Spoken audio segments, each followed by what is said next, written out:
پاک پتن کے بعد آپ نے یعنی کس عمر میں آپ نے لاہور آنے کا فیصلہ کیا اور کیا مقاصد تھے آپ کے ذہن میں جنہیں لے کے آپ نے یہ فیصلہ کیا کہ اب لاہور کی جانب رخ؟ اس میں بھی ایک بڑا دلچسپ واقعہ یہ ہوا کہ میں 9ویں جماعت میں تھا، تو اسکول میں کچھ توقع تھی ہمارے اساتذہ کو کہ میں شاید غیر معمولی کارکردگی دکھاؤں گا امتحان میں۔ 10ویں کا امتحان اسکولوں کے لیے بڑی اہمیت کی چیز ہوتی ہے۔ تو سید صاحب اس زمانے میں صدر مدرس سید شیر محمد صاحب، ہمایوں صاحب کا تبادلہ ہو چکا تھا، ہمایوں صاحب سے بہت محبت کا تعلق رہا، اب بھی ہے۔ میں نے سید صاحب کی خدمت میں جا کے ایک ایسی بات کہی جو آپ شاید باور نہیں کریں گے کہی جا سکتی ہے۔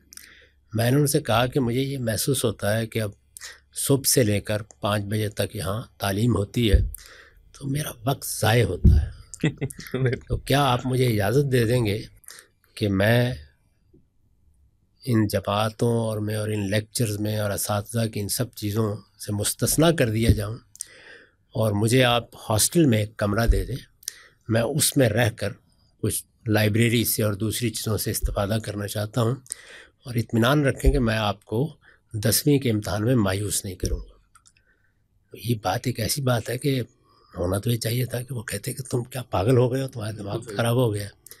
سید صاحب نے اجازت دے دی۔ یہاں ہو جب تشریف لائے تھے تو انہوں نے سب لوگوں کو بٹھا کے یہ واقعہ سنایا بھی تھا، میں نے اس کو لکھا بھی ہے۔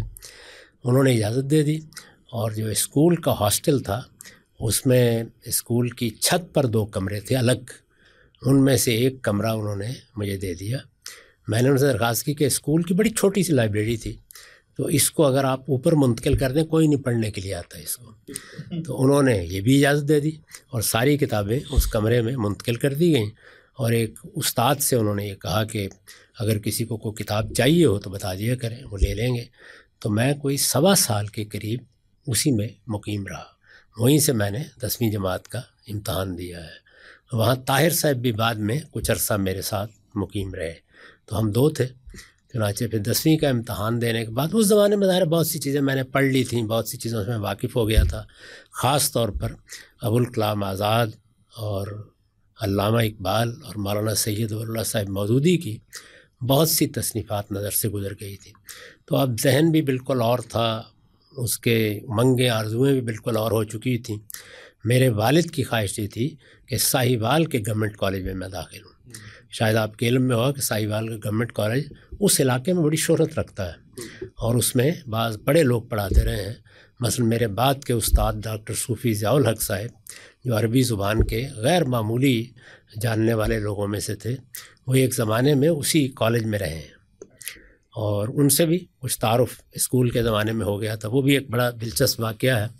ہمارے اسکول میں سید شیر محمد صاحب کا مزاج بہت علمی مزاج تھا، تو انہوں نے ایک مذاکرے اور مشاعرے کا اہتمام کیا۔ یہ 3 روزہ مجالس رہیں اسلامیہ اسکول کی تاریخ میں، یہ بڑا غیر معمولی واقعہ ہے۔ اس میں بہت سے شعراء آئے، انہوں نے شعر پڑھے، اور پاک پتن جیسے شہر میں لوگ بہت ذوق شوق سے اس میں شریک ہوئے۔ علمی مذاکرہ بھی ہوا۔ اس علمی مذاکرے میں ڈاکٹر صوفی ضیاء الحق صاحب، جو بعد میں میرے استاد ہوئے، یہ گورنمنٹ کالج لاہور میں بھی کئی برس تک، غالباً 26 سال تک یہ عربی ادب کے استاد رہے، اور بڑی شخصیات میں سے مولانا اصغر علی روحی کے یہ صاحبزادے ہیں، اور ان کے ایک لحاظ سے آپ شاگرد بھی کہہ سکتے ہیں۔ تو یہ وہاں سے تشریف لائے، اور اس میں جو عنوان ان کے مقالے کے لیے تجویز کیا گیا تھا وہ تھا عربی زبان کا مستقبل پاکستان میں۔ تو تشریف لایا، انہوں نے آ کے تو مقالہ پڑھنے کے سے پہلے اپنی اینک اتاری، کھڑے ہوئے روسٹرم پر اینک اتار کے، تو انہوں نے کہا کہ مقالے کا خلاصہ میں پہلے بیان کر دیتا ہوں۔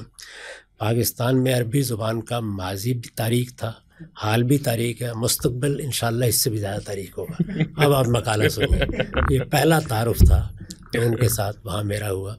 اسی میں پہلی مرتبہ میں نے بعض شاعروں کو مشاعرہ پڑھتے ہوئے دیکھا، اس سے پہلے نہیں دیکھا تھا، اور اس کے اشعار بہت سے مجھے اب بھی یاد ہیں جو وہاں پڑھے گئے تھے۔ کوئی ایک سنا تو اس طرح ایک بڑا اچھا شعر تھا، غالباً راجندر سنگھ بیدی کا تھا، وہ بھی تشریف لائے ہوئے تھے ہندوستان سے، کہ چند تارے ٹوٹ کر دامن میں میرے آ گرے، میں نے پوچھا تھا ستاروں سے تیرے غم کا مقام۔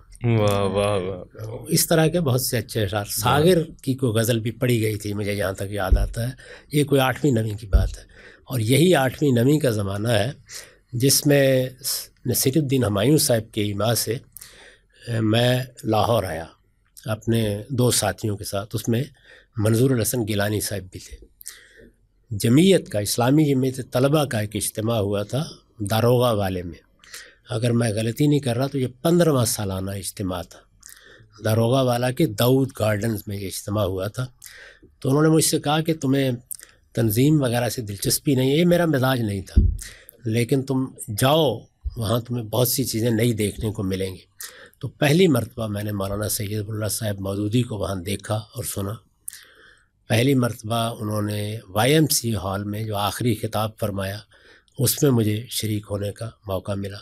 تو اس طرح ایک براہ راست تعارف بھی نویں جماعت میں ہو گیا تھا. اس وجہ سے میرے اندر یہ شدید خواہش پیدا ہو گئی تھی کہ میں لاہور ہی پڑھنے کے لیے جاؤں. سائیوال کی تجویز پر میں راضی نہیں ہوا کسی طرح بھی، اور والد کا اصرار رہا اس میں.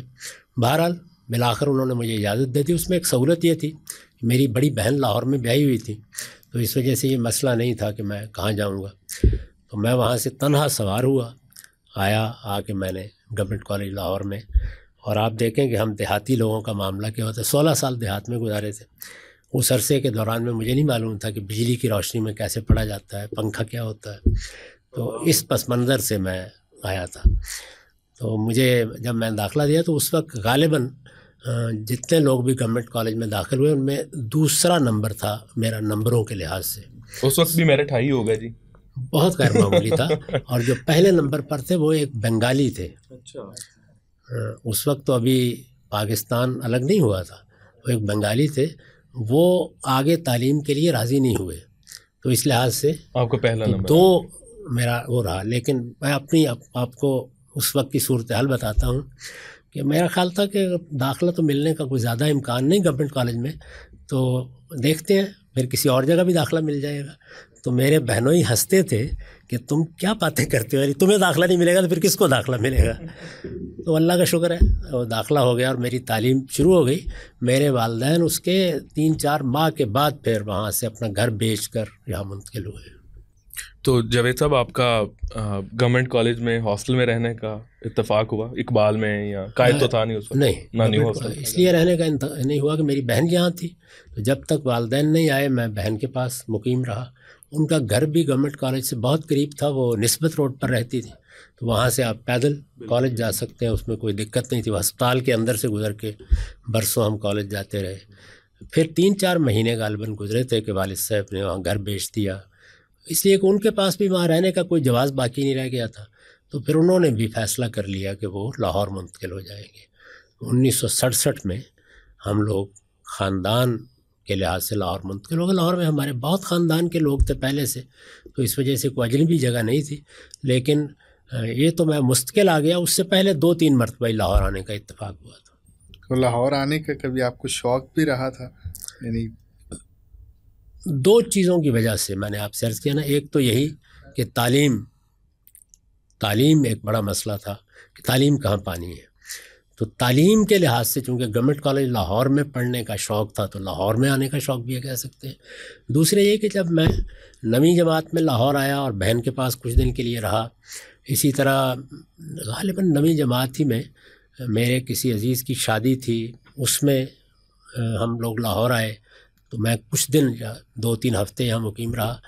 تو بہن کا گھر اگر آپ دیکھیں نسبت روڈ سے، تو اس سے آپ نکل کے بڈن روڈ سے چلتے ہوئے جائیں تو بائیں طرف مال روڈ پر فیروز سنز آ جاتی ہے. بہنوئی مجھے وہاں لے گئے اور انہوں نے تعارف کرا دیا. مجھے وہ دکان بہت اچھی لگی. برسوں میں نے فیروز سنز میں کھڑے ہو کر کئی گھنٹے کتابیں پڑھی. تو اس سے بہت میری دلچسپی تھی غیر معمولی.